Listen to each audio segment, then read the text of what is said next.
Hello, and welcome back to the Hardcover Hooligans podcast. You threw me for a loop. I thought you were like the This American Life guy. Yeah. My name is Mac, and with me, as always, is Danilo. And Danilo, I have a question for you. Yep. When you were reading Akamath, Yeah.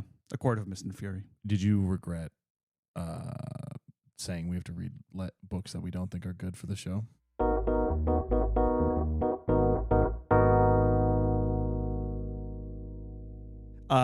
Yeah, there were certain parts where I was like, oh boy, all right. Yep. And that is when I started skimming. Yes. Yes. Skimming is the name of the game here, I think. So, Mac, I take it by your general attitude right now, and by the fact that you were rage texting on Discord earlier, that you were not a huge fan of this book. No. Today we're reading, or I'm reading, I've been cursed with the knowledge of Iron Flame by Rebecca Yarros. We did The Curse of the Iron Flame sounds like a very good fantasy book. It could be a better book. The Empyrean Book 2, of course, as we're following along in the trilogy that does exist now, didn't exist when we had started. Now, does this explain what the heck Empyrean means? I think they mean dragons, but I don't remember. Okay. Because I know what it means in Elden Ring. Yes, but yes, other than yes. that- And this is important, and maybe I should get it out of the way early. I did not care to go back and listen to what happens now, or re-listen to our episode to remind me of what happened in the plot of Fourth Wing. Now, I say that because in a lot of fantasy books, I think of Robin Hobb, I think of Mr. George R.R. Martin. Mm-hmm. The books did not come out one after the other. Sometimes years in between books. And so at the beginning of these books, in sequence in a fantasy series, there was a lot of recap. A lot of recap. Sometimes it might be, you are reading them one right after the other, and you might be like, okay, I know. And a good author can make that feel pretty seamless. Yes. Yeah. I have learned this book, Mm-hmm. the previous book, Fourth Wing, Yep. was released on May 2nd, Mm-hmm. 2023. Okay. Danilo, Yeah. when do you think Iron Flame was released? So, having looked at the Wikipedia page a few hours ago, I do think it was also in 2023. Am I correct? You are correct. So that, if the math is correct, at most 7 months. Yes. It's less than that. November. 5 months? Yes. And so Okay. there is no recap. Right, of course. You are thrust right into what's going on and expected to remember everything. Now, this could be my fault. 5 months, This could be my fault. If I had read it right afterwards, I would have needed the recap, Sure. but I didn't. And so then when I was hopelessly confused and thrown back into a world I didn't remember anything about, I decided to not reacquaint myself. Okay. Because I wanted to see how much of it I would remember, which leads me to this. Danilo, what do you remember Okay. about Fourth Wing? If I was a good podcaster, I would have listened Like to I did. the previous, like you did for me. I, however, did not. So what I remember is, but also I edit the episodes, so I've That's right. heard You're them a intimately couple familiar. times. I'm pretty intimately familiar. The main character's name is Violet Sorengale, correct? Yes, correct. So and she's That's one. And she's We're looking for three. She's really tiny. She's like a tiny Yeah, lady. She's a tiny lady. She's going to a war college. Yeah. Basgath War College, right? I can't believe you remember the name. I didn't remember the name when I started. Yes. And it's basically like a death camp for these kids. Hyper competitive in the sense that if they're not in your group, because they're all in like squads or whatever, Right. you can just kill whoever you want. And a part of this is there's like college classes, and then there's this guy named Zayden, right? Yeah. Who's yeah. eyeing her, and she wants to kill him. Yes. All right. Yes. They are in classes. Oh, isn't her sister like the general? No, her mom is Her like mom the is a general. general. Her mom's a general. Who Her is maybe like sister- the dean, except she's not there, except sometimes she's there on the important days. Right. She's not day to day. This isn't like a realistic portrayal of like a boarding school system. No. This isn't like the holdovers. You know what I mean? The holdovers at Basgiath War College. Yes. Two lonely dragons who don't have anywhere to go for Christmas. He goes and visits his dad. He didn't tell him. Just should have told him about his dad. What else? She has like a sister who's supposed to be dead. What else is good? Because for large swaths of the book, nothing really happens. Yeah. So if you just hit the points. Oh, so there's dragons? Yes. And they have to bond with the dragons, and they have a mental bond. And so the thing with Violet is because she's the main character of a fantasy book, she gets to bond with two, right? One is which I also didn't remember. One is like a big black dragon. The other one is small and gold. And there's only like, yes, it's small and gold. And there's only like, black dragons are very rare. Right. And Tarn, which is the dragon's name. Okay, the black dragon's name? Is super powerful. Okay, yep. He's super powerful. And isn't there something of like you get the powers associated with your dragon or something, and she has like lightning powers or something? And I don't remember if it's powers associated. The dragons don't have powers. They just breathe fire in our dragons. Right. But like you get some sort of like, she has lightning powers. Zayden has shadow magic. Sure. And the other ones have stuff, but it never really Isn't there a third guy who's like a sort of a Peeta Millark? Yes, there is. Sort of Dane. Dane. Okay. And there was a betrayal, if you remember, because his magic power is like he can touch you and read your mind. I think okay. Wasn't there another guy who was like the chummy best friend, who's like a side character? Yeah, and he dies. And he dies. Okay, yeah. So he doesn't matter. Oh, you'll. Oh, really? Yeah. Okay. It gets brought up a lot. Okay, what else? They like uncover some sort of plan and like so the world is like dragons are becoming more rare and they don't know why. Correct. And they're like, now I know there like is a war and they don't talk about it, or there is no war, but then there actually is a war. There's like a war and they fight like griffins. But okay. The twist is that there's a war against these like magical like spellcasters or whatever that are invading. Yeah, they call them dark wielders. I never understand what.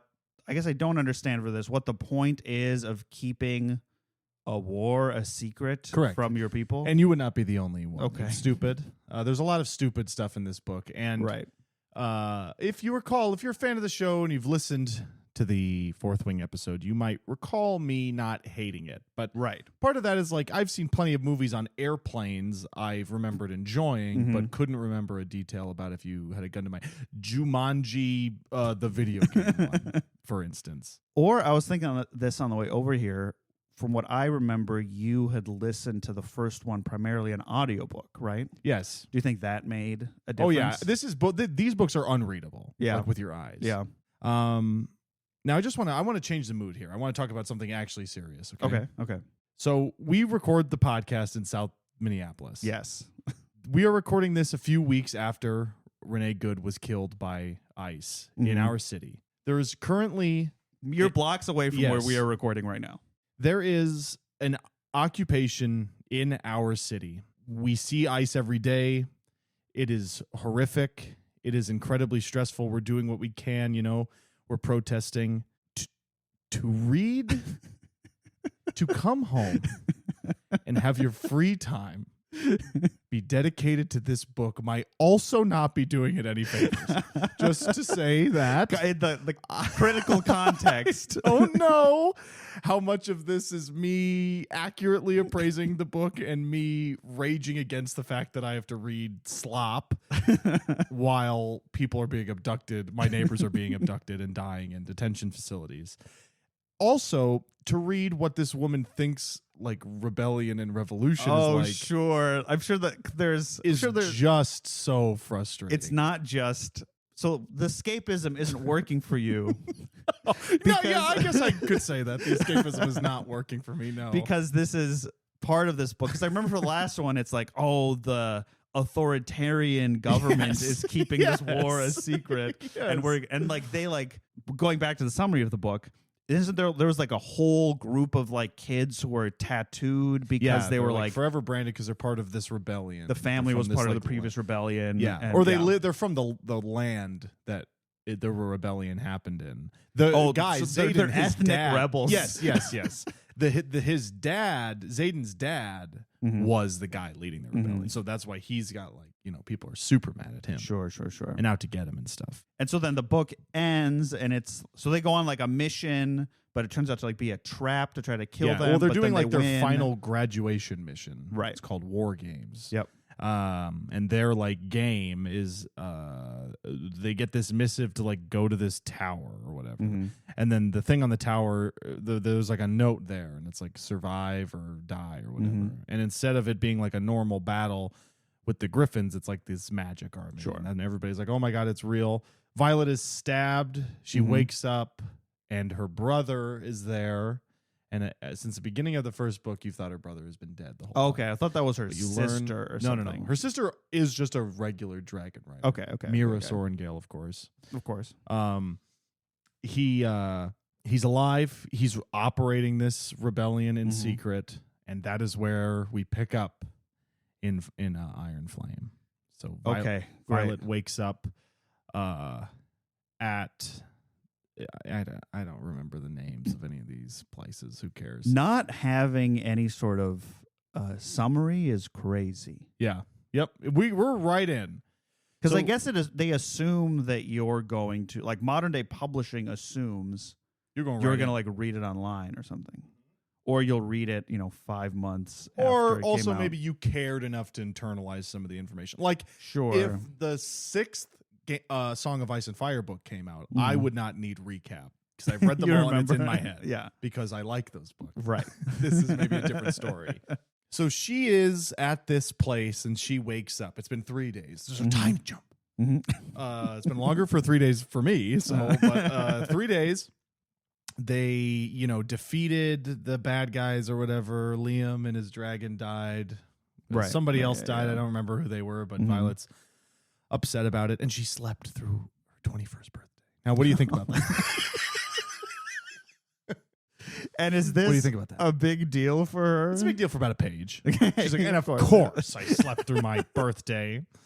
Is that like her attitude for things? The whole it's time. Like millennial. Yeah. Oh, the whole book it's like is that. What a millennial thinks like a Gen Z If you'll recall thinks. the famous line from the first book, somebody's like, so you volunteered to do this? And she's like, more like voluntold. So this is the kind of level we're operating on. And then they shared some Icon has cheeseburger memes back and forth. Yes. That Pop-Tart cat, Nyan cat. Rage comics, all that stuff. Troll face. That is really what it feels like. Really? Well, it's just, that argument. I think we may have talked about this the last time, that like nerds talk about like, can you say champagne in a fantasy novel? Because then you're like, wait a minute, but that's a French word. But then you're kind of like, well, why are they saying English at all? Because I don't care about that ever. But the dialogue in this book feels very like there's F words flying where they shouldn't, and it just feels like, isn't that like a fan? Just like try to put me in a world a little bit. We're like, you want to fuck me? And you're like, whoa, okay, what are we doing? Just put me in a world.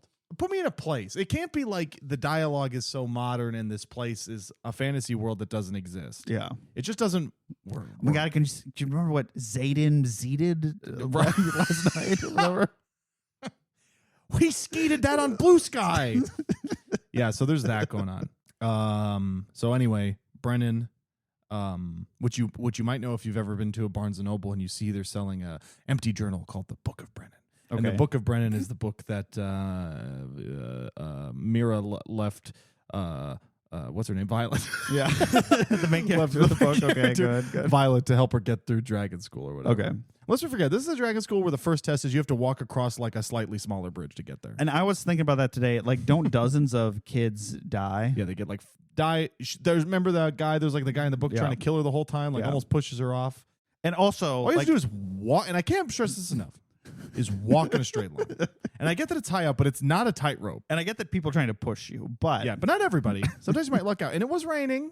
Okay. But we see it again, because she's a second year in this book. I'm getting a little bit ahead, but we see the walk from her side. Remember they like take names or whatever? She's taking the names. Yeah. And she sees people just walking across and falling, and it's like a sunny day. And I'm like, so then especially what's the problem? because you thought you could ride a dragon, and I get Oh, like the that's kids the so first dumb. test. They're just like, I don't know what heights, and they just like wander off the edge of the like bridge. the one girl shows up, Rhiannon is her name, and they're like buddies or whatever. She shows up, and like her boots are like the slipperiest boots ever, and so Violet gives her like one of her shoes. It's and like they both a cross. Daffy Duck, Yeah. where he's slipping on oil. Whoa. It's just very stupid, and it doesn't make any sense why you're trying to kill them. You need the people to ride the dragons. Like the whole thing is like, or like creatively bankrupt at the core. Sure.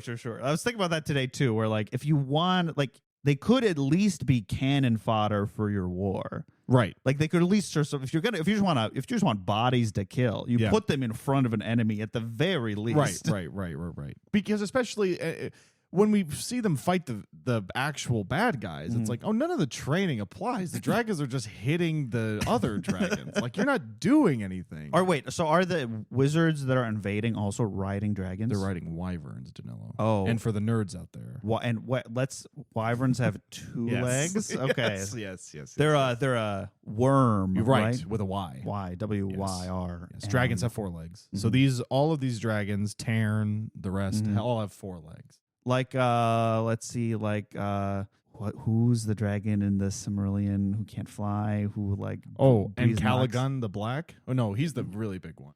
Who like he wipes the memory of that one guy and he falls in love. Yes. He breathes toxic fumes. Oh, I don't remember. Glaurung? Is it Glaurung? I think so. Okay. Wow. Yeah. Yep. Okay, so she's at this place and they're like doing this boring meeting, and there's like viscounts. Like it feels like she's just busting out names. So that means there's whatever. So that means there's counties. If there's viscounts, that means there's counties. There's counties part of a rebellion. There's some sort of weapon they're looking for. Some sort of, if Game of Thrones has dragon glass. This is the rebellion that her brother is leading in secret. Yeah. Okay. Rebellion really just to be fighting the war against the bad guys, not really rebelling against the king. And so why? So they keep talking about revolution, and it's like, that's not really what you're doing. You're fighting the bad guys for the people, but they don't know you're doing it. So the government that is under, that the college is under, they state-sponsored are education. not fighting this war, but they're like avoiding it. And to be fair, we don't know why. That's sort of like the mystery. Okay, all right. I'm sure it'll be stupid, but that is the mystery. And so they're like, they need this weapon. They're like, oh, the college has one. And they're like, okay, well, we could get it from like a the sword, or college. they just call it just like a weapon. They call it a luminary. Okay. I think it's a sword. Bright light, flashlight. Yeah, probably might be. It might be a flashlight. Well, anyway, and this is okay. I'm sorry. I just need to collect myself. I like how we've both been where where each of us has been in these books. We need to get her back to college. Because that's where the stuff happens. Right? Yes. You can't have a forever war with no backup against a powerful enemy forever. And cute romantic stuff can't happen on the front lines, right? Okay. So they just go back to college. They're like, this is crazy. But we're graduating tomorrow. So the college that betrayed them, they have to go back. Sent them to their death, and they're just like, big secret unveiled. They're like, hey, I got chemistry at 8 a.m. Yes. They're like, graduation's tomorrow. We kind of have crazy. to go back. There's a lot of like talking, but who cares? She's talking to Brennan, and she's like, oh, who knows you're alive? And it's like, oh, nobody. And it's like, yeah, no shit. Like, I don't. There's it's such like a school. You make me think of it. It's like such a school focused thing that like I don't. Because like this is like smutty, so it's ostensibly meant for other college students or adults. So it's like, I feel like it's a trope in like let's say Harry Potter. Yeah, it's like, oh, the school is a framework to make this magic feel relatable to kids. Because like, oh, the third grader reading this also has a test on Friday. Yeah. But like, I don't really know like what's it doing a book ostensibly for adults to be like, oh, but graduation. It's just, and there's a lot of talk. She's like, okay, I have a plan. Like the wards, these magical wards, that surround the land, keep the bad guys out. But they're failing, so the bad guys are coming. And so Violet's like, oh, I think there's probably a way to get the wards back up, but it's going to be at college, because I guess college is where the only place in the world where there's any books. There's one college. And so they're like, okay, but Brendan's like, no, don't. And then Violet is like, well, something killed all those bad guys. And then they're like, yeah, well, we were actually just talking about that, actually, this like magical weapon. And then she's like, okay. And then they're like, oh, well, we need to keep forging daggers to fight the bad, like these magic smaller daggers to fight the bad guys. And they have a disagreement, you know. It's like, oh, we can make the wards magical again, or we can be forging these daggers. And so, is this interesting? That's our first the conflict. Yeah, that's our first conflict. Because Xaden and Violet are just like together now. No. Because if you recall at the end of the previous book, and this I did actually remember, Xaden didn't tell her about Brennan. Oh, so and she's then it's really like pissed at him. She's like, I don't know if I can trust you. So get ready for that. And Brennan is the brother. Yeah. Okay. B is for Brennan. B is for brother. B is for brother. So they go back to Violet's like, I don't know, guys. Graduation is tomorrow. And everybody's like, I think that's a terrible idea, because you're going back to the place where the guy can touch you and read your mind, and you know everything now. So and now she's that'd like, be logical. We've got to go to graduation. And so they do. If I don't graduate, my mom's going to kill me. Yes. So they go to graduation. And I got to say right away, it's just, there's no way, this leads me to the book being written in like a month. Yeah. There's no way all three of these weren't pre-written, because the next one came out in January of 2024. So there's no way that all three of these weren't pre-written. No, not at all. Yeah, not edited. Because the fact that she has to go back to college doesn't make any sense, because there's a guy there who could touch you and read your mind. And also it feels like the plot has just gotten started. At the end of the second Hunger Games book, they're not like, well, we've got to go back to District 12. It's like, no, we're here. We've graduated got from here. that. Yes. Yeah. The story has moved on from that place. But that's where all the interesting, sexy stuff and like plot, and that's where all the characters are. Because these people aren't characters. They're like, I think this is good. Oh, I think this is good. Also, I have to say this. This is pedantic. I'm going to get ahead of it. A woman is described as being built like a battle axe. That is not the phrase. Women are described as being battle axes, meaning like old and hard. Being built like a battle axe would mean you are super skinny with shoulders like out to here like this all the time. That doesn't make any sense. And just goes to be like, oh, this is not. Oh, it's like this is detail. Not being edited. This is not. It was like last time where the cow bleated. Right. And I was like, wrong. It's just like, on a sentence level. Things an editor should have caught. I'm sure there's like an editor for this book, but it's like they like what like this. if they're all like already written or mostly done, an editor can't come in and be like, okay, so at the beginning of the second book, you need to not do everything that happens the rest of the book. They're just going to be like, okay, so we're going to release these 3 books as quickly as humanly possible, and somehow they got a big hit out of it. I guess it just doesn't make sense. If to play armchair writer, she should have been stabbed with the blade and woke back up at college. Oh yeah, not like at the camp where they're like, yes. So she has the memories of everything, but then we start right away with like this intrigue, like, oh, how did she get back here? Like, what happened? And then it makes sense why Xaden's not telling her anything, because she's like, no, that was like the poison in your head or whatever. We're like, oh, we can't talk about it because the guy who read minds is here. Right. Not like not that she knows we're around a bunch of bad guys being like, I think this, I think that. She describes, I wish I could find the quote. Maybe I can. Give me one moment, because this really is there very much like our friends Brandon Sanderson, Sarah J. Maas, scenes of groups of people just talking about abstract stuff to each other in a room. Does that happen? Yeah. Here's a good line. I found it right away. I opened actually right to the page. Yes. Who's talking? Who cares? Yes, and our revolution has to be ready when they do. The second the secret is out, there's no reason to keep the marked ones under supervision. The marked ones is the rebel. Right. Yeah. The marked ones under supervision of leadership, and we'll lose access. Okay. They're making the daggers at the forge at college because it's like a magical forge. Okay. So they're secretly making the weapons at the forge. Okay. Yes, and our revolution has to be ready when they do. The second the secret is out, there's no reason to keep the marked ones under supervision of leadership, and we'll lose access to Basgiath's forge. This is Violet, like narratorily. Revolution. You think you can win? What makes you say that? He turns toward me. You call it a revolution, not a rebellion. What? Huh? Huh? Huh?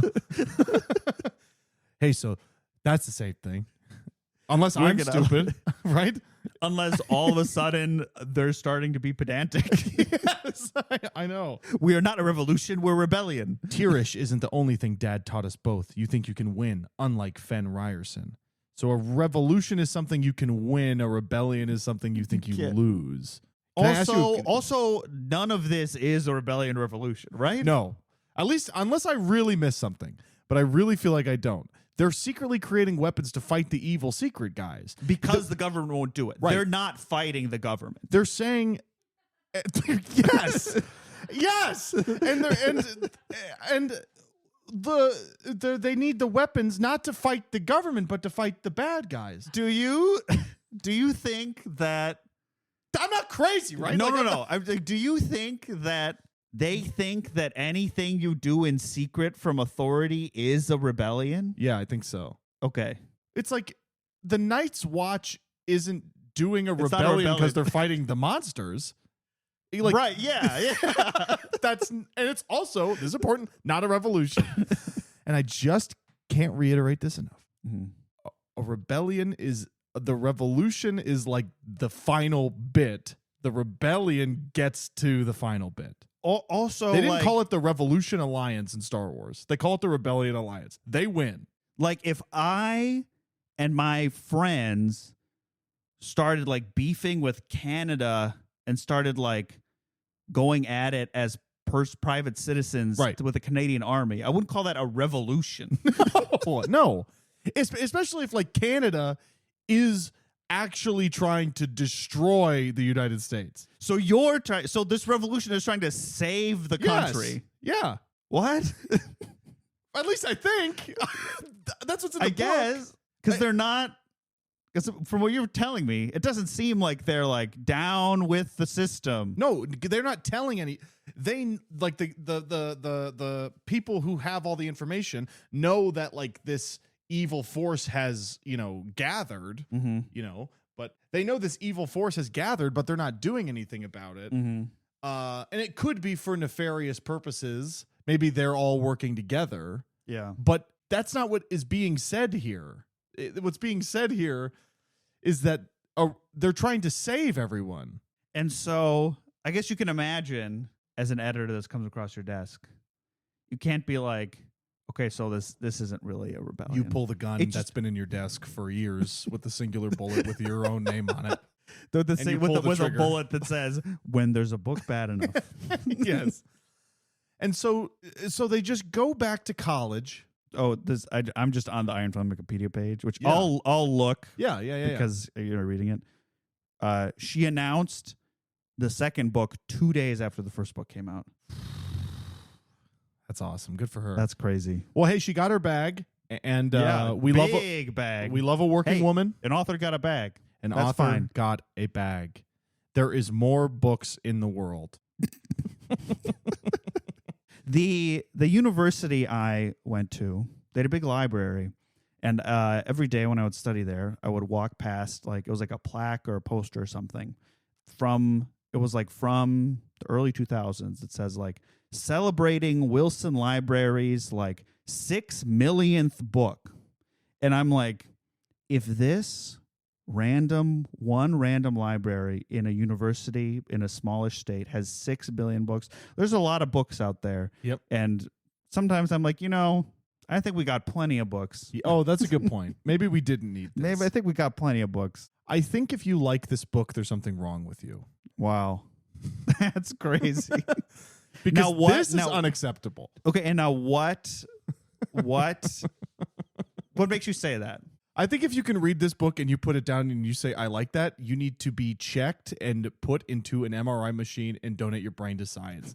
Because then we might figure out why fascism is running rampant in this country. Do you think it's something about these sorts of books, like we talked about with like Sergio Mas and this, like you do have to turn off your brain to sort of like get through it. Yeah. And I think that is part of the appeal.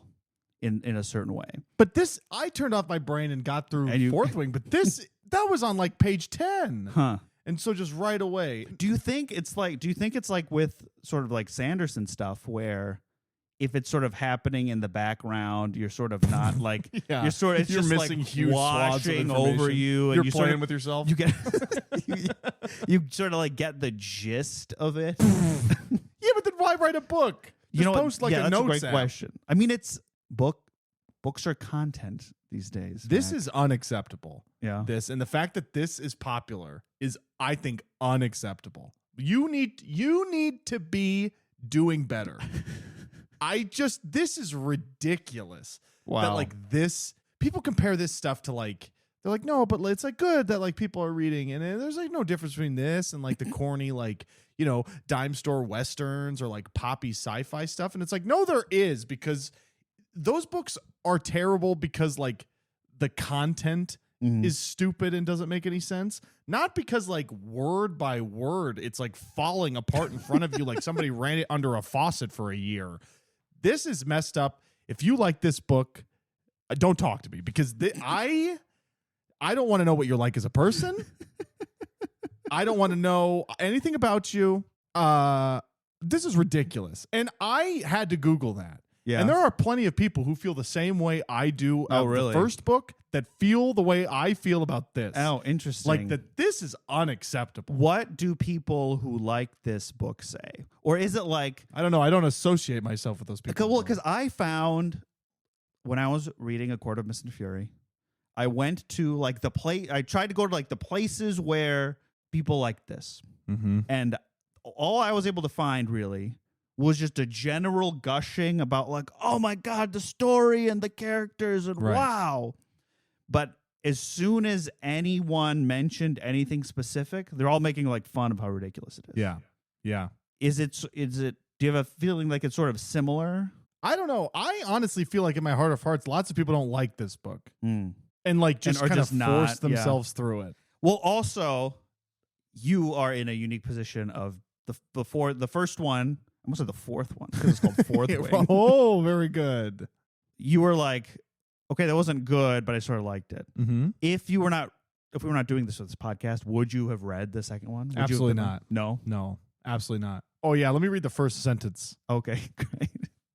That's famous. I used to have a mug with famous first sentences of literature on it. Do you think this would make it? Revolution tastes oddly sweet. Really? Yeah. What do you mean it tastes oddly sweet? You're angry at everybody and you're dying in a bed. You oddly stupid sweet. idiot. Also, it's not a revolution. No, it's a rebellion. Or is it? Who knows? This is the dedication to my fellow zebras. Not all strength is physical. What? What? You heard me. And is it like strengthen Danilo herds? You heard me. You heard me. Not like all like strength. a zebra To my fellow herd. zebras.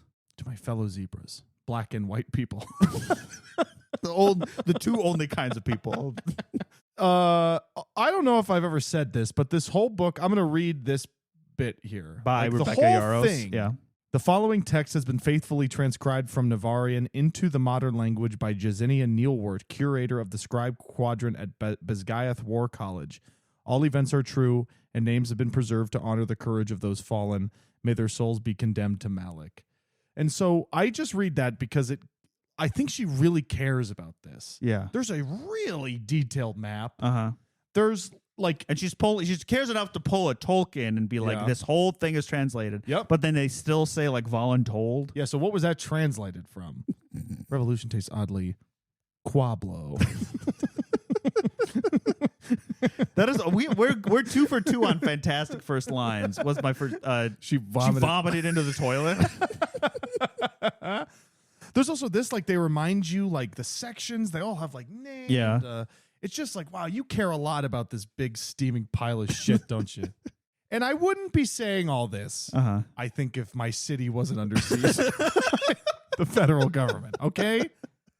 I don't really think if you like this book, there's something wrong with you. Well, that might be true. But I just think that you can be doing better. I'm not asking you to read fucking East of Eden. I'm just or Moby Dick. Mm-hmm. It's just like there's got to be better shit than that. You put a TikTok out there into the world begging for good romantic. Yeah, because there's parts of it I like. I liked Zayd and Ryerson. I liked their relationship in the previous book. I thought it was fun, except for the fact that he's like, tall, dark, and handsome, problematic stereotype. Sure. There's stuff that I like, and I like romance. It's just like people don't want to challenge themselves, and so this is what we end up with. And this I is think popular. there's Stranger Things. There's like they just every scene they're like, this is our plan. Oh, I was thinking about it. Not that I've seen enough discourse around the season finale that I feel like I sort of get it. But when you were saying they're like, we have to go back for graduation, that felt very like Stranger Things. They still go to school in the 5th season of Stranger Things, even though I think the 4th season ends and then like the whole world is on fire by like the devil. Yeah. Also, like you see a Demogorgon like. You don't have to finish high school. No. Like, I don't think psychologically that you finish high thing school. from my role-playing game is real. It's alive, and I fought it with my friends, and now I have to go to math. No. I'm having hella PTSD. You don't think they made those kids from Weapons go back to school, did you? I didn't get that impression. I haven't seen Weapons. Oh, but. Okay. No, never mind. But I just think the shit like this is really like I think just the fact that it feels to me like such a creatively bankrupt cash grab is really what makes me mad. And also the fact that people like love it, when I seriously think if you just challenge yourself with like better stuff, you'd like it. I think in terms of like books and reading, I think their books come with like, I mean, I'll call it like a baggage, but like an inherent, I read a book and that's a good thing. I read 95 books. There's this year. like if saying like I read a book carries like a moral weight to it that I don't think books deserve. No, not even just anybody. I don't think they've like maybe like in the olden days when like 10% of the population was literate. Right. Saying I read a book meant something. Yeah, but I think like we have this carryover where like, oh, if you read books, you're smart because smart people read books. Right, not anymore. But I think like most books that exist in the world are terrible. Most books are bad. Yeah. And I think books don't deserve that like inherent moral weight. Which is why it's like the same thing with like movies. It's like, I would just rather read a book. And it's like, you are not equivocating the same thing because most movies are bad. Most books are bad. Most music is bad. Most things are bad. It's like what they say, like you don't like it's not 80s. Murphy's Law. It's something else where like 90% of everything is shit. Yeah. It's like what people say, you don't like 80s music. You liked the music that survived the 80s. Right. There's a lot. Bias. Most 80s music is terrible. Most music is terrible. Most books are terrible. Most movies, most video games, most art is terrible, just writ large. And I'm drawing the line. I've said a lot of times that it's okay to like bad things. This is not okay to like. Okay. Because I think if you say you like this, then you don't like books, or you don't like you. What am I trying to say? I'm getting heated over here. I think I sort of get what you're trying to put down. Like you didn't like you like it, you like the idea of reading a book. Yeah, maybe, or just like. I just don't. Maybe I'm just truly at a loss for words. Maybe I need to get somebody on the show who likes this book. Maybe for the next episode, because this is just absurd. I'm not going to bully them the whole time. Unless it's like one of those things, like when I read Mistborn, where it's like, wow, that was super enjoyable, and then the second I have to like think about it and talk about it, like you're just engaging it with such a different way, where you're like, oh my god, what did I do? What is happening? Also, you were reading collegiately, like what's like the Adventures of Genji, or like ancient Japanese literature. And this, I wanted to bring this up because this is sort of related. When I went to college, I was an English major.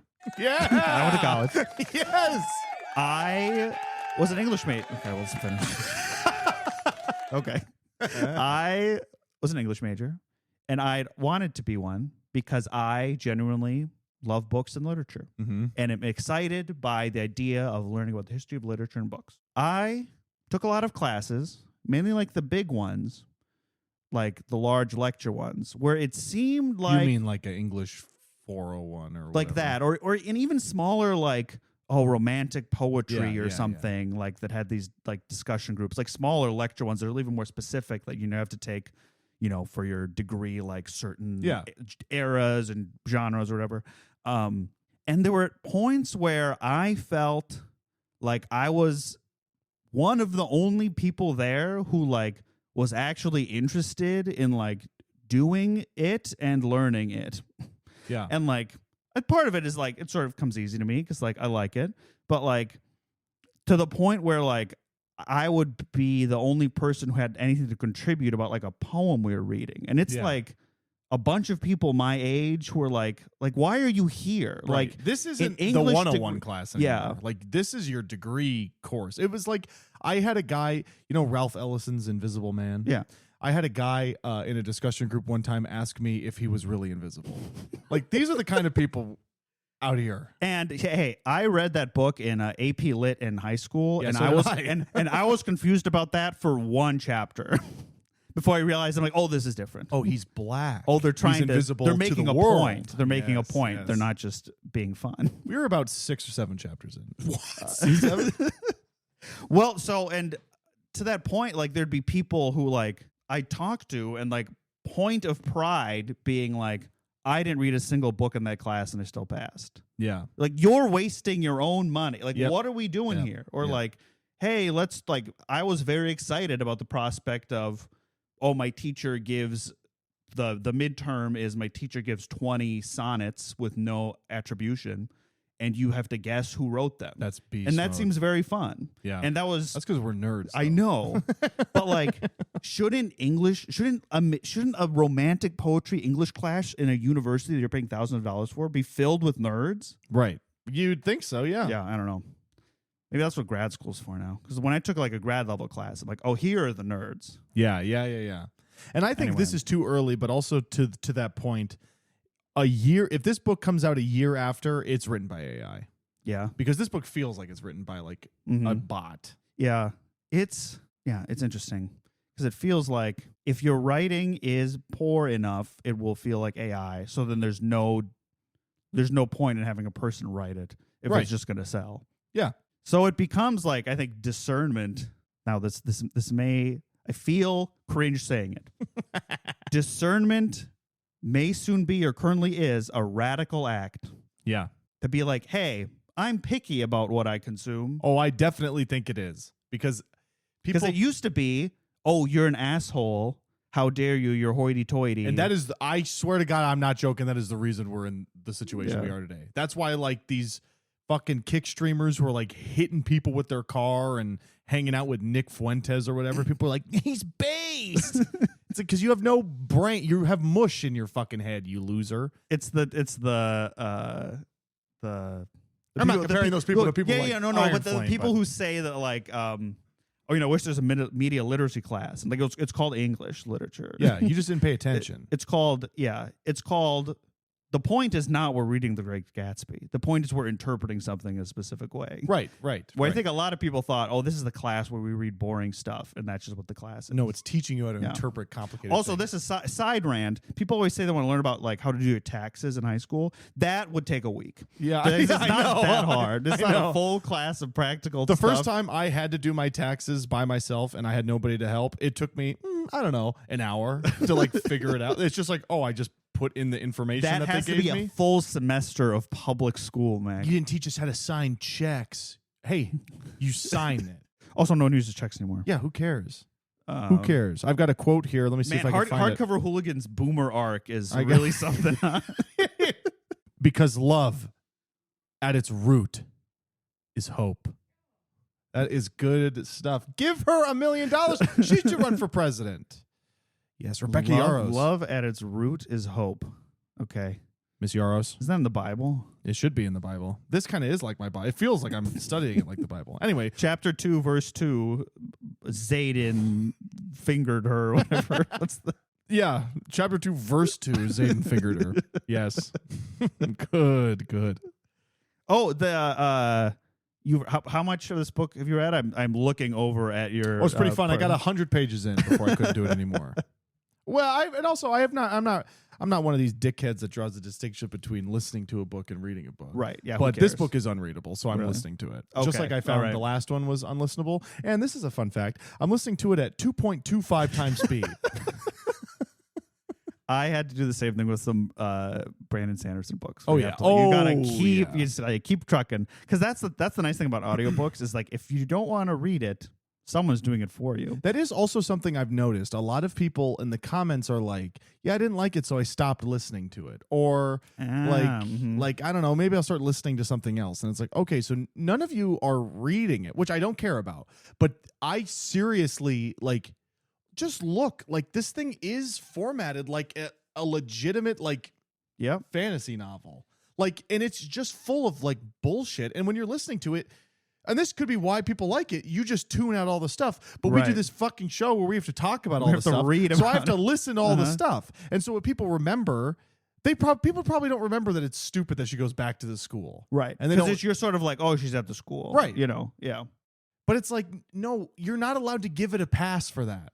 Because well, and I was thinking about this on the way over here, like the debate, if you can even call it a debate, between like, reading a book and listening to a book, whatever. I think that is boring and dumb, and who cares? And gatekeepy. But I also think if you don't think there's a difference between the two of those, you're kidding yourself. You're like, being given a different experience. Yep. You're being given character voices. And again, I think this is where like the moralism of reading a book comes in, where it's like, oh, reading a book is more real than listening to a book.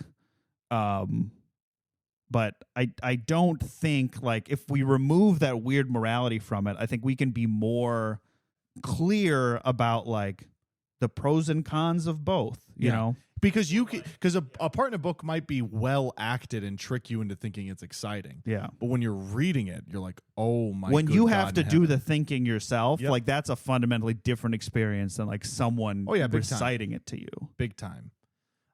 Like, if you were reading a bound transcript of this very show, you'd probably hate it. Yes, for sure. Well, it's like what stand-up comics say. It's like if you just read the stand-up, you'd be like, Jesus Christ. But no, you have to like hear it. It's the opposite thing for books. Yeah. Anyway, we're on chapter 3.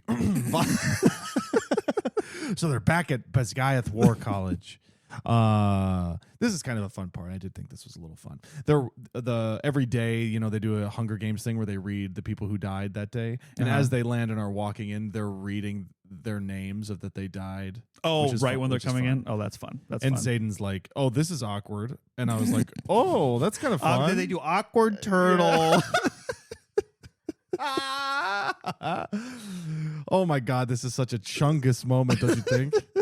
Fuck my big Chungus dragon. Well, they're like, obviously they're like, you can't say what happened. So they come up with this thing. They're like, okay, so you obviously have this wound and the dragons are fucked up. We can just say that it was a griffin attack because they sent us there to get killed. Mm-hmm. They're not going to admit that it's because of the evil they being dragons. The faculty? Yeah. Okay. Yeah. Okay. Specifically Dane's dad. Okay. Who's like the colonel or whatever. Okay. Dane's the mind reading guy. Yeah. Who's bad. Okay. Yeah. And Dane was the one who like touched her, and then like the bad guys found them, and so she was like, "Oh my god, Dane sold me out." And when she gets there, Dane is like, "Oh my god, you're alive!" Like he's like shocked and stunned and really happy to see her. And so right away you're like, "Okay, so he's not in on it," or like he got his mind read or something. Yeah. And then the book is like, "No, he's evil," and I'm like, "Well, I'm not really sure about that." But it is kind of fun because he's like a nice guy, and so you end the first book and you're like, "Wow, what a dickhead," and then right away you're like, "Oh, maybe he's not a dickhead." And so they're like, she has to like shield her mind because like you're magic or whatever, and so it's like you can if your like mind is strong enough. You can like 4 for 4 on books where mind reading and you have to shield your mind. Because as soon as you introduce mind reading, it's a huge like, okay, then why can anybody ever do anything? Because people can just then read there your has mind. to be like an antidote to right. it. It's like the time turner problem from Harry Potter. Yeah, like so you use a time turner to go back to fight the Death Eaters. You didn't use a time turner to go back and just kill him in the first place? You want it to take you want to take 2 classes? I know. You introduce time travel into your world for 2 classes? So your nerd girl could take 2 classes? Anyway. God, wouldn't it be funny if we did do Harry Potter for the show? Violet is like, so anyway, there's like this whole thing, and they're like, oh, you know, the guy is like, can't believe they're alive, and they're, you know, some of the faculty is like honestly surprised, but then some of them are like suspiciously surprised. So you're like, okay, so even some of the faculty doesn't know like everything that's going on. So Zayden's not dead. He says they're not dead. She's like, okay, you can't tell everybody about the mine, so you have to shield your mind, or about what you saw, so you have to shield your mind, whatever. Violet's mom is actually happy to see her. Okay. Which then the book just tells you. Because Zayden the whole time is like, your mom has to be in on the take. She's the general. And the book tells you through the book is in first person, so it tells you first person narratorily. I saw my mom, her relief, and I knew for sure 100% she didn't know. Okay. Now, I don't know if, like, the way the book is written is, like, for children. So getting to that moment, I would believe the book in telling me that. Mm-hmm. I would be happy to know that that's not true. But I really feel like, no, you're just supposed to think her mom is, like... Right. But, like, what? On it. But wouldn't it be more interesting if you didn't know and there could be, like, conflict and intrigue versus then being like... No, the mom is fine. Yep. Okay. Yes. All right. They talk to the colonel, Dane's dad, and he's like, really pissed because it was like his idea to get them killed. Mm-hmm. And he says something really awesome to her. I can find it. I am retired. I could really go for a lay hamburger right now.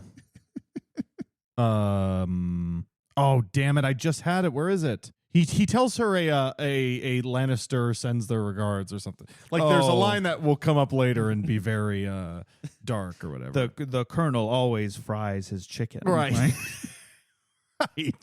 Right. What?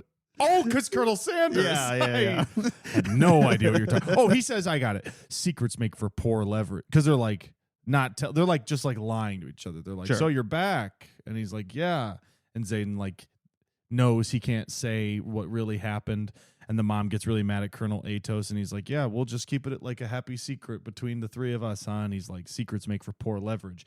They die with the people who keep them. Okay. So we've got that. We've got our big line. Wow. We've got our figurative big laugh shivers line. Down my figurative spine. Yeah. And so they graduate. Everybody graduates. They go up a year. So the first years become second years. Oh, for this whole time I was thinking like from the whole school. No. But it's the first years become. Also, second it didn't years. even matter. Like you need to be at the ceremony for the next year. It's not really a ceremony. They just read names and are like, "You're this now." But they had to be there for that. Yep, they had to. Because when you were talking about they had to be back for graduation, I'm like, they're graduating the school already. There's even a line. 1 year. They do the ceremony, and a character literally says that was anticlimactic. It's like, I don't know if you could do that. I don't know if you could just say that because you wrote it. Well, that's like in the last book where it's like the weaver, the spinner. Why can't anyone just have a normal name? Yeah, it's like, no, you're writing it. You can't do that in a fantasy book. You can't call it stupid. You can't call your world stupid because then I think why should I take it seriously and not take it seriously? First years become second years, so Violet and her crew of ragamuffins are second years. The second years are third years, and the third years, Zayden is a third year, finally become like lieutenant dragon riders or whatever. They're like in the army. And they get their assignments. Okay. So a big problem in this book is like the powers that be give Zayden an assignment where he has to be really far away, so far away from Violet that they can't mentally share their mental bond through the for 7 days at a time. So, like, one weekend he's there and then has to leave, and then one weekend she's at his post and then has to leave. Because I don't know if we talked about this in our, like, recap, but they are mentally linked because their dragons are bonded to each other, right? Yeah, they're mates. Yes, so then what? Yeah, mates again. Yeah. So that when the dragons have sex, it's awkward for the people feel horny. Yes. Okay, great. It's a problem because the dragons have never been that far away from each other, and Scale and Tarn are like, billions of years old. Right. And so it's like, that's going to be a problem. Mm-hmm. Let me see here. Anything else interesting? Dane is like really happy to see Violet, and Zayden's like, hey, back off, you betrayed us. And he's like, what are you talking about? No, I didn't. So you're like, Dane doesn't really seem like that good of a liar, but whatever. Okay. She's really mad. But he does say Athbine or Athbean or whatever is like the fortress they were sent to that all this bad shit went down in. He tells Dane to remember Athbean.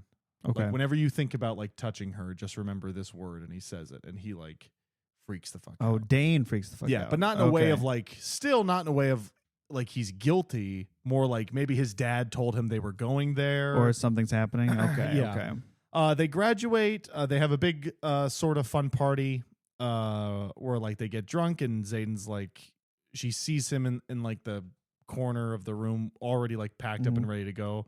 And they're like, oh, they all leave tomorrow. And he's like, not me. I'm going really far away. And this is, oh my God, they've made us go far away.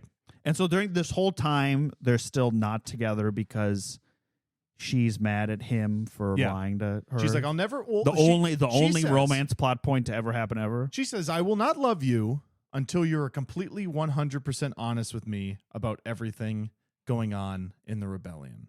Okay. And me as the reader, I'm like, I'm pretty sure you know everything going on already. There's like 6 Viscounts in a room and they argue about daggers. What else could be happening? Right. But clearly, like all of the marked students are also like working on something and nobody will tell her. So there's like some mission that's constantly happening at school that she's unaware of. Like she keeps seeing like a bunch of them like go off and she's like, oh, can I come with you? And they're like, no. Like, and so she's really butthurt because they've been working on this thing their whole lives and it's really tied to who they are. And she wants to be a part of it. She feels left out. It's literally been branded into their skin. Yes. And she's like, you won't include me in your little club. Even though he's like, I'll be honest with you. You just have to ask. He says something like, you have to ask the questions that are actually important. I'm not just going to tell you fucking everything because then you know everything. You feel left and you're going to be like, well, this is happening. And then they're going to kill you. I've known you for 9 months. Right. And if they kill you, this is important.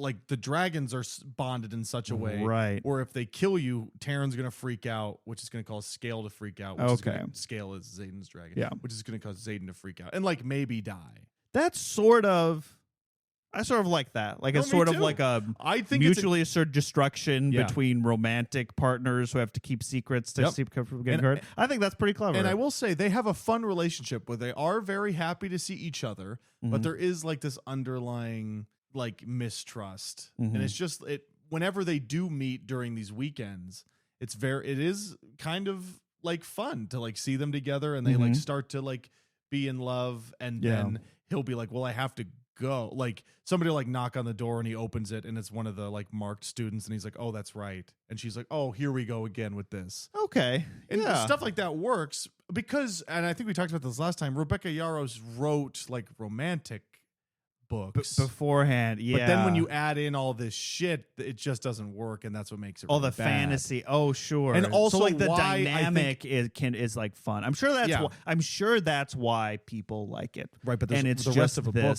I know, like this complicated fantasy story going on that until this point still doesn't make any sense because you already know the rebellion, and goes to my point of like, oh, it would have been way better for her to just wake up at school. It also sort of makes sense where like, you know, your idea for this book or story is this like fun romantic dynamic, and the rest of it is sort of like secret war, bridge, kids dying, there needs to whatever. be some sort of conflict between the two like lovers. They're like, they has to have the trappings of fantasy because I have this idea of their dragons are bonded. I need to make a world where there's secret stuff and also dragons exist, and just none of it works. None of it works. And I mean, if you're talking about famous magic schools, also Hogwarts doesn't work. Like I wouldn't use that as like what if it was Hogwarts but they were old enough to be fucking each other? No, because Hogwarts is also stupid. It feels like it's almost the opposite of like a Sanderson problem, where the world and magic system are like so thoroughly thought through that like it completely pushes out any possible interesting relationships the characters can have with each other. But like this is the opposite, where like all the relationships are the main focus, but it sort of pushes out the possibility of any of the fantasy stuff being like interesting or compelling or well thought out. Or we meet a new character, the Vice Commandant. Major Varish. And people really complain about this book because they're like, hey, how come this professor the whole time is trying to kill this girl? And I was like, oh, but that can probably be fun. I'm here to report it is not fun and is annoying. So has he been here the whole time? He just showed up. They come back, they get drunk and have this party or whatever. as they're leaving, they run into him. Okay. And he's like, "Hey, I'm here too now." Okay. And the school seems to have become more like, they were only gone for 3 days. The school has seemed to become more like, since the commandant's arrival, like there's wings people can't access anymore. There's like the healers. You used to be able to just like go to where the healers were, because you ride dragons, you get fucked up. You used to just be able to go to where the healers were and they like touch you and then you're like all better. But now it's like you have to like wait for them to become available. So it's like, who's getting healed? There's like a door that is this happened in 3 days. Yes. Okay. Yes. It actually happens in less than that because I think it happens overnight. Okay. He says, like they leave every 14 days or whatever. They go back and forth, and you have to stick to it, otherwise it will be a punishable offense. Varish said. He says, Xaden says to Violet, you can't tell anybody anything, obviously, but you also can't tell anything to the other like marked kids, because some of them just know they're helping Xaden. They don't necessarily know that they're helping like this rebellion. Sure. And if you tell them that they're helping this rebellion, they're going to get like pumped up or betray you, because some of them still hate you because like your mom is the one who like killed my dad. Or you can't trust them because they might say something. Right. Or, Right. Also, Dane, their wing leader was Xaden. Okay. Like the head. There's like a squad leader. There, The wing is like the fourth wing is the fourth. Right. Xaden the was chart their at the wing beginning leader. of the book. Right. Xaden was their wing leader. Dane is their new wing leader. Because Xaden graduated. Right. And he's in his 3rd year now. Yep. There's a class orientation. There's a new class, a secret class that they've all learned called Rider's Survival. Okay. And they're like, how come we didn't hear about it? And it's like, well, we didn't know how many of you were going to be alive at this point, so we didn't really think it'd be that important. But this is the class where we teach you, if you don't have your dragon, like if you get sniped off your dragon in the middle of the forest, how to survive. Okay. And if that isn't screaming to you that they're going to try to do that to Violet at some point to kill her, I don't know what would.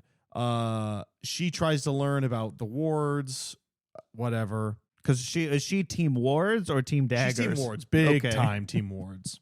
The next day so is conscription Why can't day. they do both? I don't know. And they could have said, but I don't care. So what do the Viscounts do if it all revolves around the school? I don't know. In the school, They just talk in a room? The school is the war college for this nation, Navarre.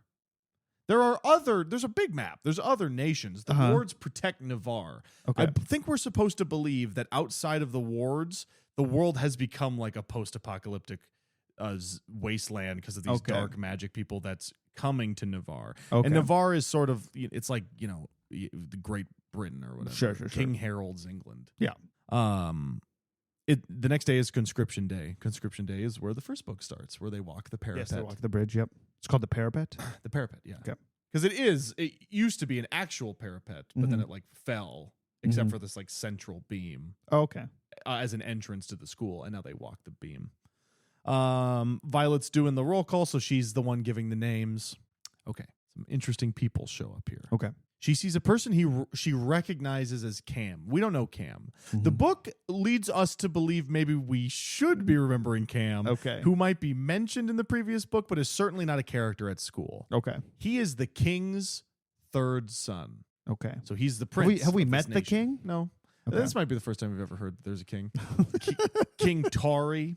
Okay. His name is Cam, but he gives his name. He's like he shows up and he's like, so obviously this big, beautiful like prince. And he's like, my name is Eric Greycastle. And then they're like, no, it isn't. You're Cam. You're the king's son. And he's like, shut up. Everyone knows, or just Violet?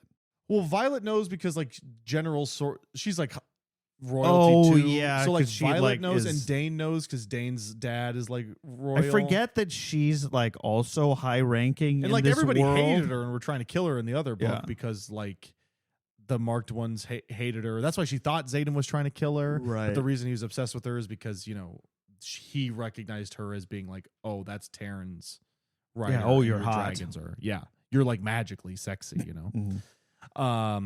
She watches some people fall off. There's one guy who just like kind of pushes, like grunts his name and just runs across the bridge and like pushes everybody off and gets across. And you're like, what's that about? That will return in the next chapter. Why aren't they all doing that?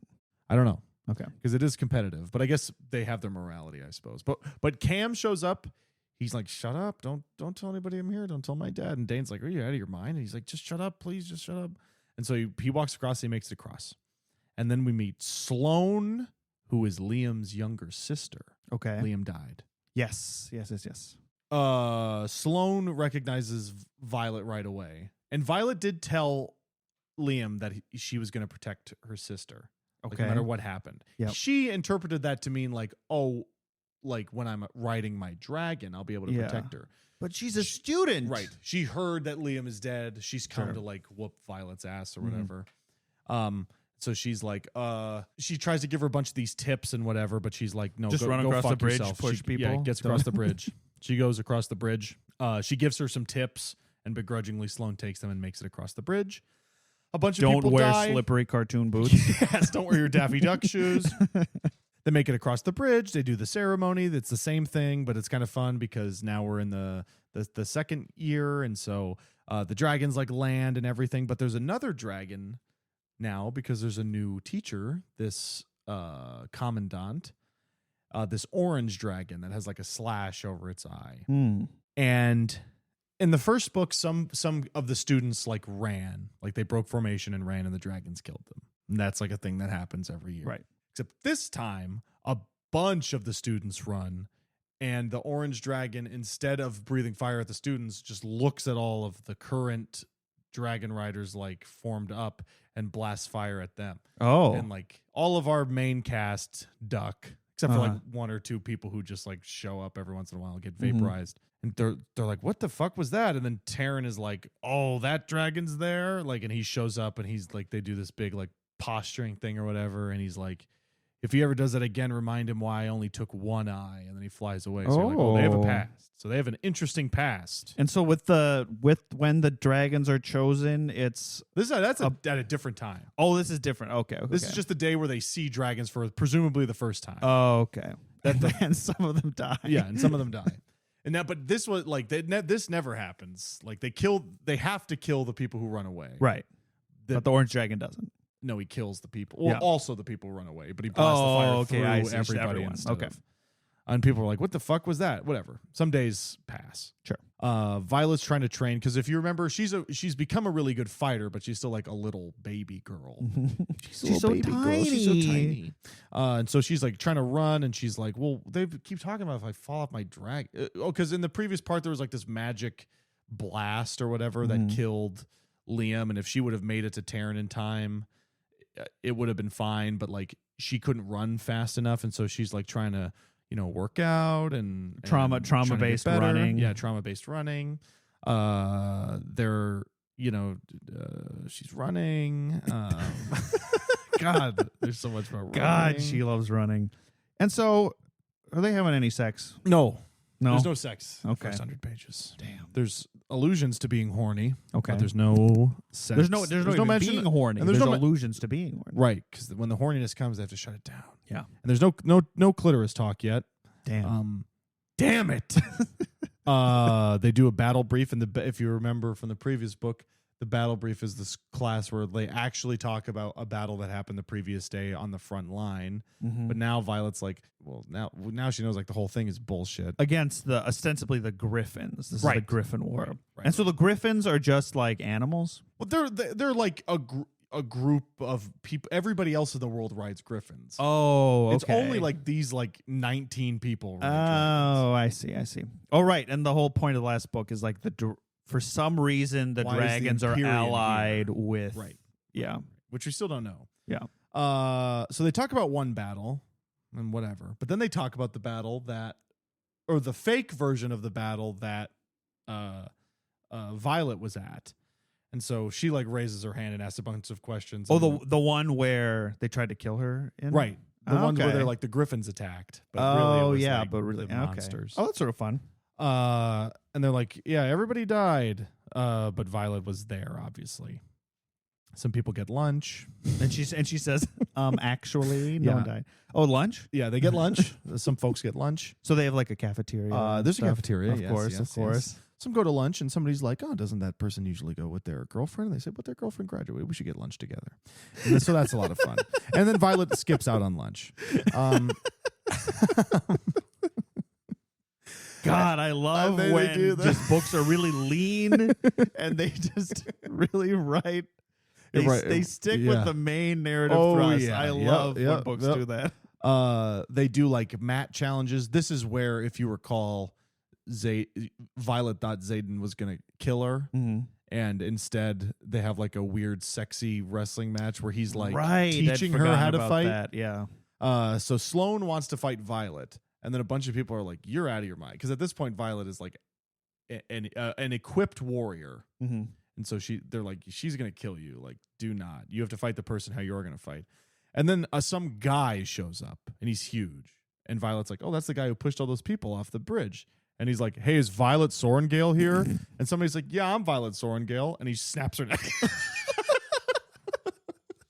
Just as a joke? Yeah. Yep. With one hand. Just like grabs her head, snaps her neck. She's like, "What?" And then Violet's like, "No, I'm Violet Sorengale." And the guy's literally like, "What?" And then and so they have a fight. Oh, here's something that really drives me up a wall, okay? Yeah. I don't know if I've ever talked about it on this show. But for a period of time in my life, I was a professional wrestler. Yep. Okay, I also have done MMA fighting in my life. Okay, I have fallen on the ground a lot. I have been punched and kicked a lot. I don't think Rebecca Yarros has ever seen somebody get punched and fall on the ground, let alone had it done to herself. Know what it feels. Okay, I'm not saying you have to, but write what you know. Don't put the fight scenes that don't make any sense into your book. Sure. This could just be driving me crazy because it's something I care about. Just like every time Violet, like she's very small. She gets her legs knocked out from under her and like this like fucks her up irrevocably. Yeah. And it's like, that doesn't happen. Like I've fallen standing up. Just happened to me the other day. Yeah. I stepped out of my car. I slipped on the ice and landed flat on my back. If somebody was trying to kill me, I would just get up. Not be like, "Oh, my back!" And now and aren't they on? They're on mats. Correct. Okay. She throws. This is kind of cool. She throws 2 knives at this guy because she like throws knives or whatever, and he just puts his wrists up and they sink both in there, and he takes them out and just starts like attacking her with them. I was like, "All right, that's pretty sweet." And she's like, "Oh my god, I'm out of knives." I only have those 2 knives, and then she's getting beat up. She's getting choked to death, and the guy says, "Whatever I said earlier, secrets are hard to keep." Oh, whatever that was. What the vice commandant said to her. And Violet is being choked to death, and she's like, "I pulled the knife out that I keep in my tunic and stabbed him." And I said, "Hold on a minute. So you have more knives? Thought you were out of knives. I thought that's why we were in this whole predicament." You were out of knives. She does this thing. Oh, this is the part that frustrated me about the fight. I remember she does like a rock star slide across through this guy and like slashes his tendons, like on her knees. She says like, "I hit my knees and my legs shattered." It's like, no, they didn't. I get that I'm probably bigger than Violet Sorengale, but I'm sure they hurt. Right, they did not shatter. Yeah. But yeah, she's like fucking him up and she stabs him and kills him.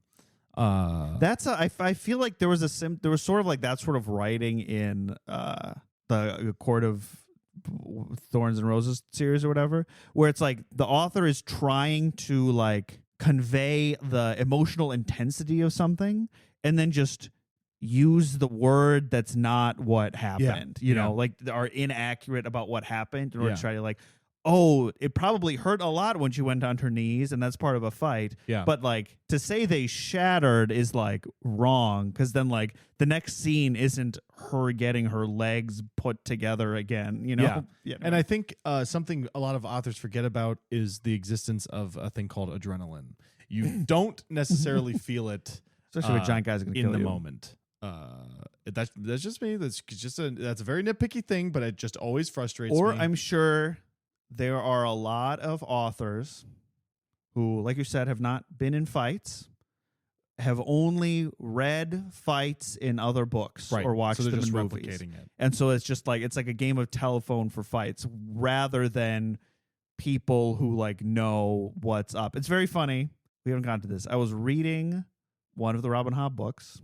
And as we know from the podcast, Robin Hobb is very into judo because she talks in one of her reviews, she talks about her judo bag. Yeah. And there's a moment where one character totally does a series of judo moves to disable another character, and it came out of nowhere. Nothing like that has ever happened in the book and doesn't happen again. But I immediately knew, I'm like, okay, so that was probably real and something that happens in judo, which I thought was very funny.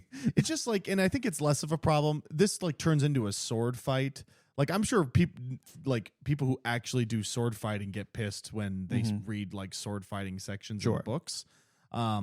But and it's just like when they fist fight, I get frustrated because it's like you don't really feel the punches in the moment. The problem is that if a punch knocks you out, it's not because it hurts so bad; it's because it like turned your light off. And I don't think, at least for me, like it's not even about. It's about accuracy. It's like what you're talking about, like the champagne and stuff. It's about like the immersion. Like, is this plausible enough to not break your immersion or like the effect you're going for? Yeah, and I think. Yeah, like what you're saying, like sometimes the way things are written just like break that immersion. Yeah, unless you're going to do like a what is the Malazan, not the Chain of Dogs, but Gruntle, what's that city that gets invaded by those women that have sex with the corpses and birth the monsters? Like, if you're going to do like a really long sword fight, because that is essentially what the end of that book is like a 300-page battle. Yeah. Just have it be like he killed these guys and then went over here. Yeah. I very rarely care about like their swords clash together. It's like specific. My favorite battle in all of fiction is the Battle of Pelennor Field, and that's the vaguest thing ever. It is. It's like they rode out and they met, and you're like, yes, yes. I think it's a way to buy time for pages.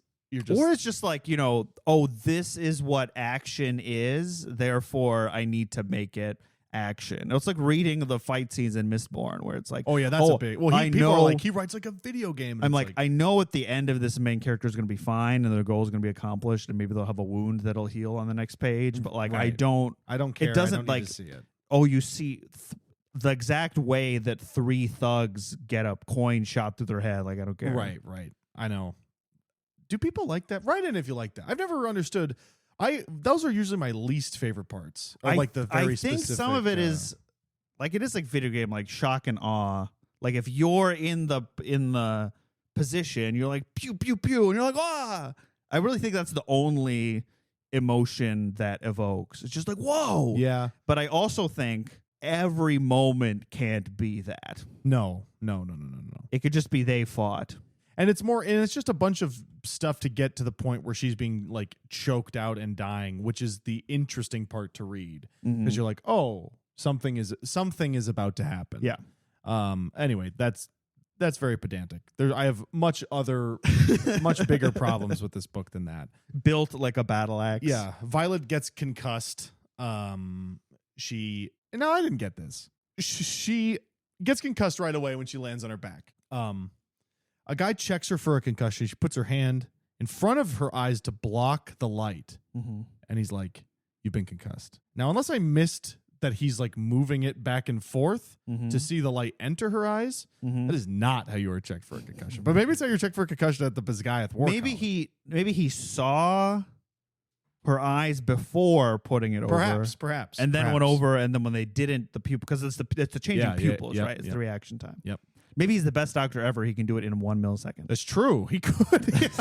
They need this guy on the front lines. Well, and that sort of stuff, like, I know, reading these books, because there are so many small details that like really bother you. You're like, that doesn't make sense. That doesn't make sense. So like almost every detail becomes a battleground for immersion. Yeah. And I hate being in that frame of mind. Yeah. Where you're like, you read something and you're like, wait, does that make sense? Like, I think that makes sense. Like, okay, I'm going to move on to the next thing. And it's like, okay, I think sometimes to admit that, like, no, that doesn't make sense. Like, that doesn't track with what, and it could be a choice to point to Steven Erikson again. Or if it doesn't break immersion, it doesn't matter, because you sort of like just go through it. But like if every moment you're like, wait, okay, I guess that doesn't make sense. Move on to the next thing. Like you're you're not in the story because you're like beat by beat trying to. And be people like, don't care. They don't want to keep sense? track of like. I want to talk about the Chain of Dogs for a second. Okay, yeah. The chain of book 2 of Malazan Book of the Fallen. Well, I'm not going to spoil anything, but the chain of dogs is like what they call this big long trek of these soldiers. And there's a couple moments where like a big fight breaks out, and it's like horrifically confusing. But that is on purpose because it's like a sea of human beings trying to remember like this hill that was like here. And it's like he ran up the hill and then fell into the water. And then you're like, wait a minute, but where was the water? And I think it's effective for you to be like also confused. Because battles like are confusing when you're in them. Right. Because there's other points where like if an author wants the reader to have a very clear feel of the battle, it'll be the point of view of the general in the back line watching it and seeing what's happening. Yeah. But like you get a different effect when you're like in it and you're confused, and you know what's happening, and a person's trying to like go over here and they can't get over there, and like, oh, there's this person. And yeah. Like I remember not caring this much about the big dragon battle at the last. I think it's just because it's less specific. There's just dragons flying, and you don't need to keep track of like all this stuff, and you're not taking yourself out at the knees by describing your legs shattering on the ground when you land. And that might not be the word. It might not be shattering, but I remember being like, that's not what happens when you land on your legs, like one, whatever like, it was. Yeah. Anyway, it doesn't matter. But like you said, I'm just by that point already in the mood to be like every little nitpick. thing. I know it sucks. It's so frustrating. This is a pretty sweet moment. At the beginning of the chapters is usually like some quote from some ancient script or from this book Brennan left behind.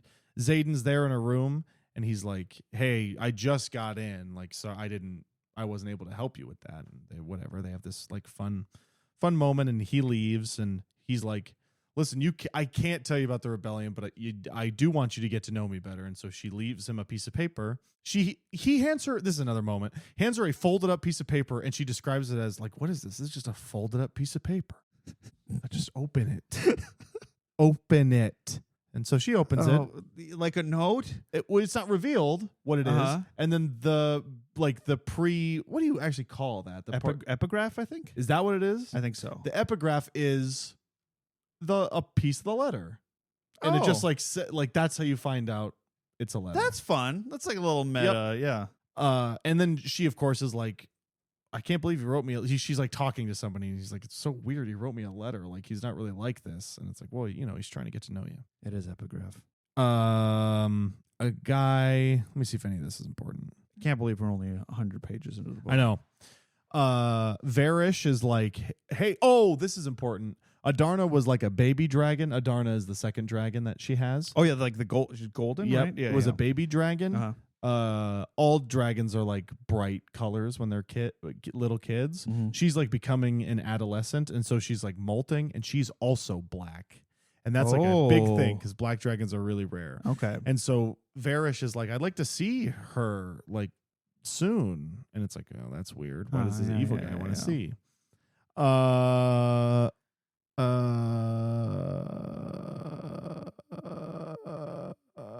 And I didn't get it. I think I stopped before this chapter was over. Wow. Shout out to readingseconds.com because I was trying to keep notes, and then this is what I wrote down. You want to hear my notes? Yeah. Iron Flame is terrible. Violet Sorengale. Xaden Ryerson.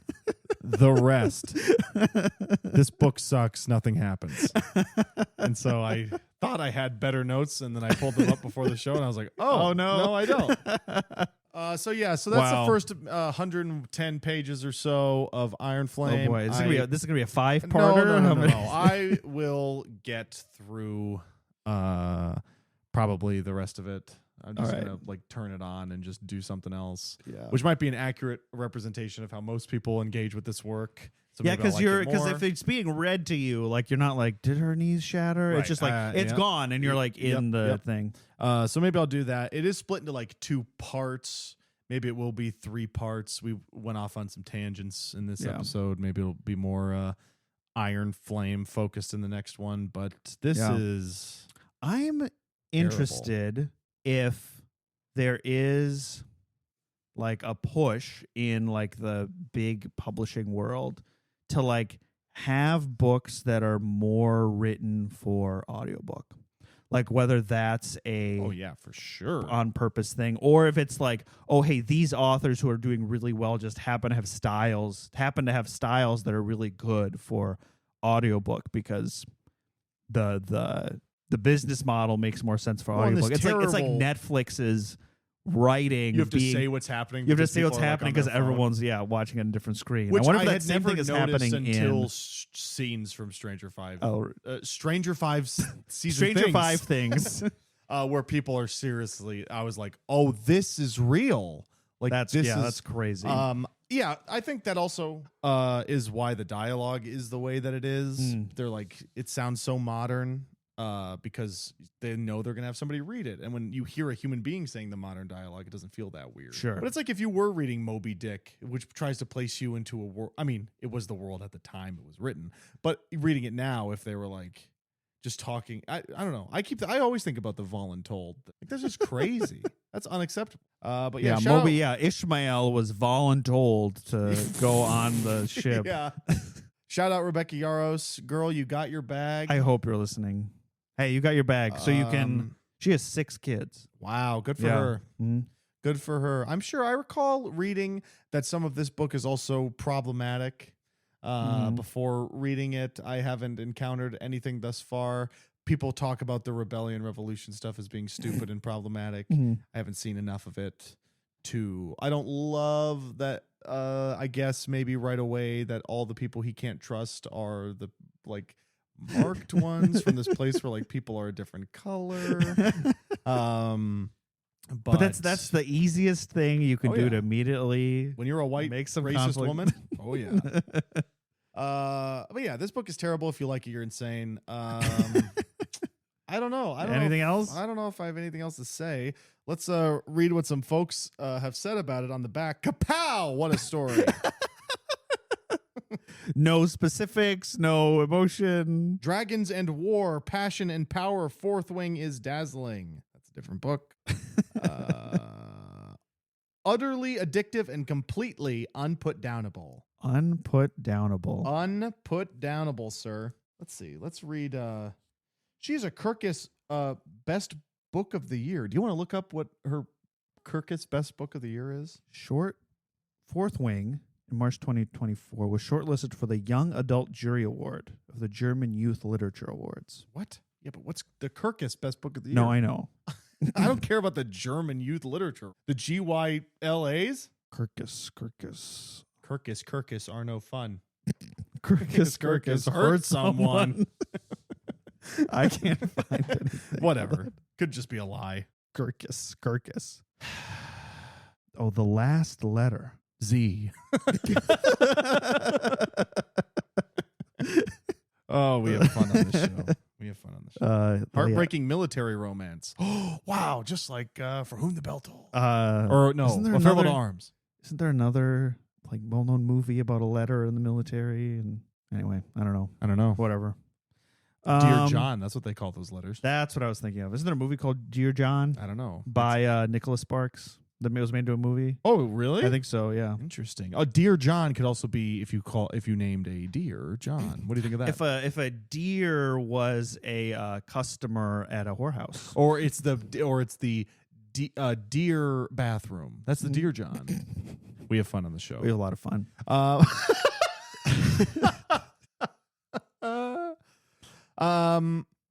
Take a moment if you've made it this far and you like this book and you've heard me insult you for an hour and a half. I just want to take a minute to say and to reiterate that tensions are high. I don't really think I've been joking. Yeah. Just want to make this clear. I don't think if you like this book, you're a maniac. I think if you like this book, you are cheating yourself, though. I do feel like that is true. I don't care if you like it. You can like what you like, but do not tell me that you think it's good. You like it. I also think that, I don't know, maybe it's just when we are where we are. The heart of the revolution in America right now. It sort of feels like, in a lot of ways, in a society, at least I felt this, we've sort of reached a critical mass of bullshit that I think we've not thought possible previously. Yeah. And so I think encountering other bullshit that doesn't have to exist only enrages things further. You know, I sort of feel that as well. I didn't really think about it. We're at the nexus of the revolution, just like Violet and Sorengale was. Yeah, we should go fight Canada. You're right. We That's should. the real revolution. But it feels like I don't know. Do you think this book is more palatable in Biden's America? 2023, things were good. COVID was in the rear view mirror. I mean, that's a really funny. I don't know. That's a PhD dissertation out there. It Whoever's really listening. does. I think it does have a lot to do with, like, you know, I'm at work. I'm supposed to be doing my job, and I'm just reading the news, and then I'm like, oh, I have to read this book, and then you're like, oh my god, and you just think that it's like the book's fault, which I don't really think is true, but right now to me it feels true. Yeah, I don't know.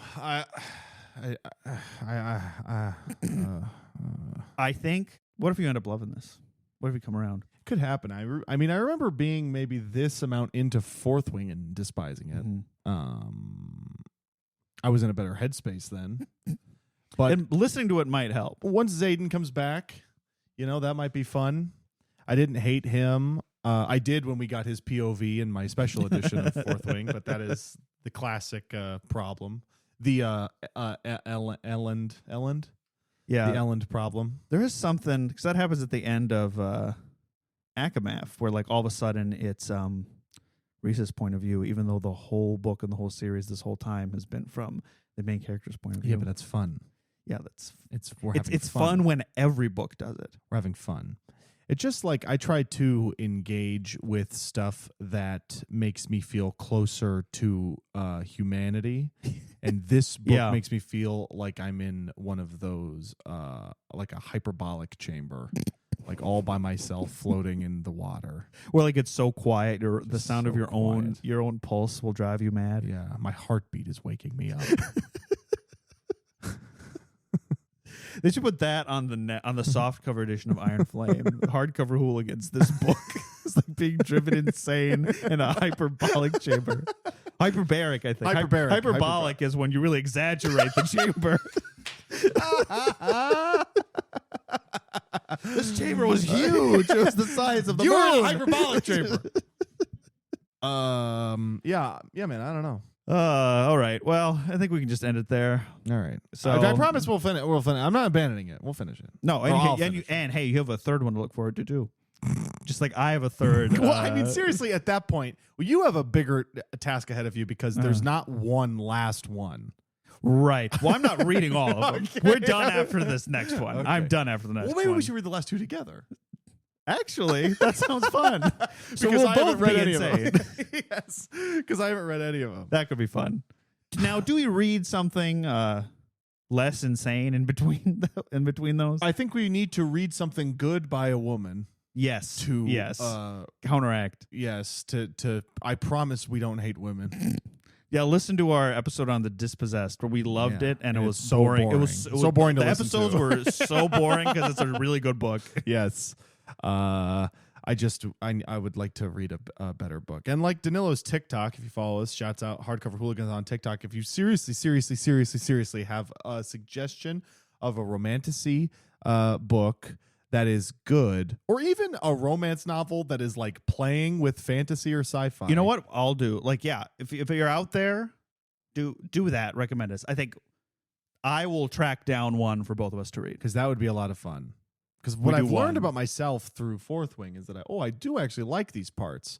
And so I might like The Last Letter by Rebecca Yarros. Yeah. It's just that you just made the biggest sandwich in the whole world. And yeah. It's like you get like a burger. How am I supposed to eat this burger? You know, if they give you a knife with the burger, you're at the wrong restaurant, buddy. And with that, we will say goodbye. If you like the show, please leave a review. It helps us out. And we're professional now. Tell your friends that if you just like this podcast, but you were too embarrassed because of the recording quality, that it's real now. We're real now. And with that, follow us on social media, Instagram and TikTok. Yeah. Share. Yeah. You can send us an email. If you're going to send the recommendations, you can comment them on the things, but getting an email Email's would better. be awesome. Email's official. We'll print it out. Then put it on also the you show. can tell us why, because I don't think that'll all fit into an Instagram comment. Because I'm not getting tricked or hoodwinked here. Like I'm not, and I'm doing extensive. If there's a suggestion that comes down the pipe, I'm doing extensive research because we need to have a real human being needs to recommend this to another real human being, like a good book, so that your personal reputation is on the line. There has to be some stakes. It's not just you have to. Book Talk says you have to send a picture of your face and home address. You have to pitch the book, and if we don't like it, we're gonna kill you.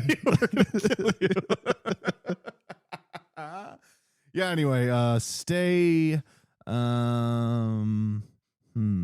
rebellious. Yeah, stay rebellious. Stay rebellious.